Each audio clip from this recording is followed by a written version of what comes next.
બાંગ્લાદેશમાં વિદ્યાર્થીઓએ બંધારણ બદલવાની માંગ કરી. યુનુસ સરકાર અને બીએનપીએ કર્યો વિરોધ. બાંગ્લાદેશના રાજકારણમાં નવો વળાંક આવે તેવી શક્યતા છે. અહીં the anti discrimination student movement દ્વારા વર્ષ 1972ના બંધારણ પર પ્રશ્નો ઊભા કર્યા છે. આ અંગે સંગઠને જાહેરનામું બહાર પાડવાનું નક્કી કર્યું છે.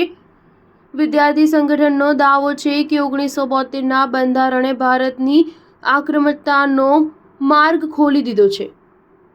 બાંગ્લાદેશની વચગાળાની સરકાર અને મુખ્ય વિરોધ પક્ષો પણ આ મુદ્દે વિરોધમાં છે. વિદ્યાર્થી સંગઠને આ અંગે પ્રેસ કોન્ફરન્સ યોજી હતી, જેમાં કહેવામાં આવ્યું હતું કે નવું જાહેરનામું બહાર 31મી ડિસેમ્બરે પાડવામાં આવશે. નવા જાહેરનામામાં બંધારણમાં ફેરફારોની રૂપરેખા આપવામાં આવશે. વિદ્યાર્થીઓ દ્વારા માંગવામાં આવેલા બંધારણમાં ફેરફારનો બાંગ્લાદેશની વચગાળાની સરકાર અને મુખ્ય વિરોધ પક્ષ દ્વારા વિરોધ કરવામાં આવ્યો છે. વચગાળાની સરકારનું કહેવું છે કે સરકારને જાહેરનામામાં સાથે કોઈ લેવા દેવા નથી. બીજી તરફ પૂર્વ વડાપ્રધાન ખાલિદા ઝિયાની પાર્ટી બાંગ્લાદેશ નેશનાલિસ્ટ પાર્ટીએ વિદ્યાર્થીઓની માંગ પર નારાજગી વ્યક્ત કરી છે.